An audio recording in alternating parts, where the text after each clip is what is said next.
Another Olympics and yet another embarrassment on the global stage by Team Nigeria. In the early hours of this morning, news came out from Team Nigeria's contingent at the Paris 2024 Olympics that one of our medal hopefuls in the 100-meter women's race, 200-meter, as well as 4x100-meter, Favour Ofili, has not been registered for the 100-meter race.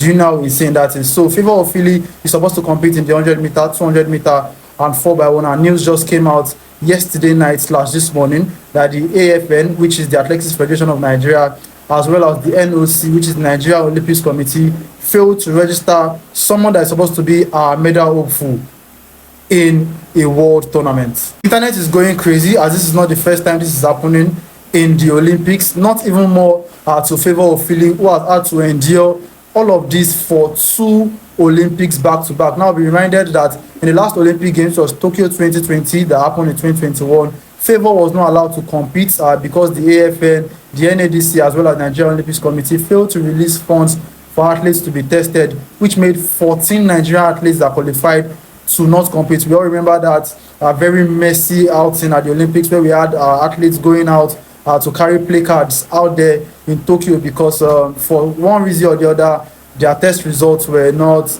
they didn't have test results enough to be able to compete. And now this has happened again for Favour Ofili. So basically, the Athletics Federation of Nigeria, as well as the Nigeria Olympics Committee, is in charge of submitting the list of athletes that are supposed to qualify, that are supposed to go there to compile and submit the list of athletes to compete when it comes to athletics in the Olympics. Now, the Athletics Federation of Nigeria have come out to drop a list of athletes. If you zoom in clearly, you can see that Favour Ofili was duly registered for the 100-meter, 200, and 4x1, which means that AFN have started to clear themselves of any wrongdoing, which shifts the blame entirely to the Nigerian Olympics Committee. Now everyone is asking questions, and also the Minister of Sport in Nigeria has also come out to tweet that he demands an explanation of what is currently going on with Ofili, because it now becomes too many situations for the young girl after training for 8 years, 4 years for each Olympics, and not being able to compete properly in the event that she registered for. Should have some edge rolling if she were to be in a sane environment. Now the minister has come out to say that he waits to he has reached out to the AFN, which they've cleared their own position on this issue. Now it is left for the NOC, which is the Nigeria Olympics Committee, to come out to say what went wrong on their own end. This is the full list of events when it comes to athletics. How hard can it be for the NOC to properly register 37 athletes? Was this intentional?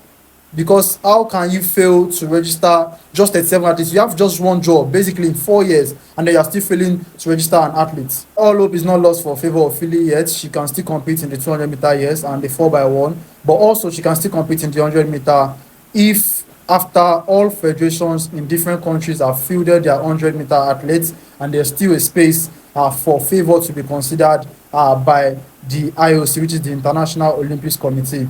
Hopefully, she can still compete in the 100-meter because I'm very sure she must have prepared for that. But definitely, in a sane system, heads should be rolling for this sort of mistake. The athletics part of the Paris 24 begins in a couple of days, and then we are really rooting for some of our athletes, Toby Amuson, as well as Esebrume in the long jump, and also maybe in the sprints, probably we can get 1 or 2 medals. Let's continue rooting for Team Nigeria, and hopefully, after this, we have an introspection. The Minister of Sport, everybody that is in charge of doing this we should stop embarrassing ourselves, basically. Bye, guys.